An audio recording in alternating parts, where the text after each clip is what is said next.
हा आहे बैलपोळ्या दिवशीचा दिवस. इथं आई पुरणपोळीची तयारी करत होती आणि पुढे इथं माझी बहीण आली. त्यानंतर आता ह्या दोघींचं बघा. काय चाललंय सांग की मी तुला.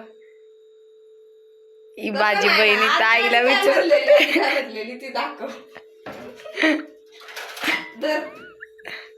दर की बघा मस्त पुरण तयार झालं होतं. त्यानंतर आईने इथं आमटीला फोडणी दिली आणि मला तर आमटी प्रचंड आवडते. त्यानंतर आम्ही छोटंसं असं डेकोरेशन करून बैलपोळ्याचा दिवस संपला. आता नेक्स्ट दिवशी आम्ही सकाळी इथं स्वामींचं दर्शन घेऊन आलो. पहिल्यांदा आल्याबरोबरच इथं मी नैवेद्य करायला घेतला, कारण आरतीच्या आत नैवेद्य करायचं होतं, आईला करायचं नव्हतं म्हणून. आता पुढे तुम्ही व्लॉग नक्की कंटिन्यू बघा, आमची किती धांदल उडलेली.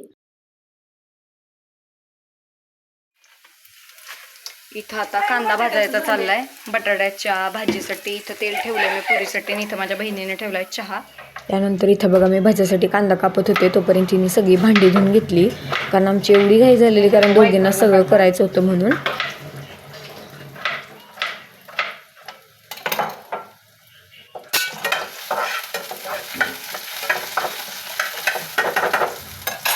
इथं माझा बटाटा चॉप करून झाला. आज आमची नुसती धांदल झाली आहे. आज आम्ही आता पहिल्यांदा स्वामींना जाऊन आलो. काजीची तयारी झाली आहे. भज्याला असा कांदा कापून घेतलाय मी. आता ह्यात बेसन वगैरे घेते, थोडीशीच भजी करायची, सकाळ सकाळी कोण खात पण नाही.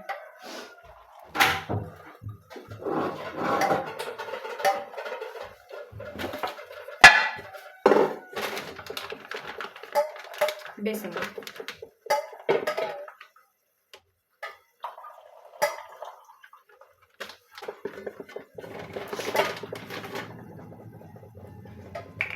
कांदा आहे ना असं उभा उभा कापला ना भजी चांगले कुरकुरीत होतात, म्हणून तसं उभा उभा कांद्याची भजी करायची. जिरे टाकते. आता आपण सोडा ऍड करू.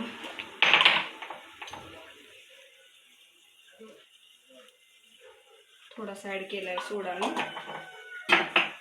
पुऱ्या टाकल्या होत्या आणि पुऱ्या किती टम्म फुगल्या होत्या बघा. आणि इथं पुऱ्या तयार झाल्या की मग मोस्टली माझं सगळंच झालेलं. मग इथं पटकन त्या तेलामध्ये भजी तळून घेतली, कारण भजी तळून झाल्यावर पटकन ताट करायचं होतं म्हणून. आणि मग भजी झाल्यावर ऑलमोस्ट सगळं झालेलंच. मग इथं ताट करायला घेतलं मी बघा पुढं. तूप घेतलं या. आता नॉर्मल शेवायचं शॉपमध्ये मिळतात. यांची खीर करून घेतली होती आणि आमचा एवढा मॅटर झालेला, एवढी धांदल उडलेली, इतका आम्हाला त्रास झाला त्याला काही प्रमाण नाही. आता पुढे नक्की व्हिडिओ कंटिन्यू करा. त्यामुळे तुम्ही नक्की व्हिडिओ बघा आणि चॅनलला नक्की सबस्क्राईब करा. ॲटलिस्ट आमच्या मेहनतीसाठी तरी. फायनली सगळं रेडी झालं. आता भात 5 मिनिटात होईल. भात लावायचा मी विसरलेली. इकडे खीर पण झाली, बाकी सगळं रेडी आहे. भात झाला की आपण पटकन आरती करून घेऊ. तरी 5 मिनिट नंतर थोडीफार पूजा होती ती करून घेतली. त्यानंतर इथं माझी बहीण डेकोरेशन करत होती बाहेर, अशी छान सजावटीने केली. आणि नंतर आम्ही खूप जास्त थकलो होतो म्हणून 1 कप चहा घेतला आणि मग बाकी काय नंतर मी व्लॉगच नाही केला. तर आजचा व्लॉग तुम्हाला कसा वाटला हे नक्की सांगा आणि भेटूया नेक्स्ट व्लॉगमध्ये. बाय.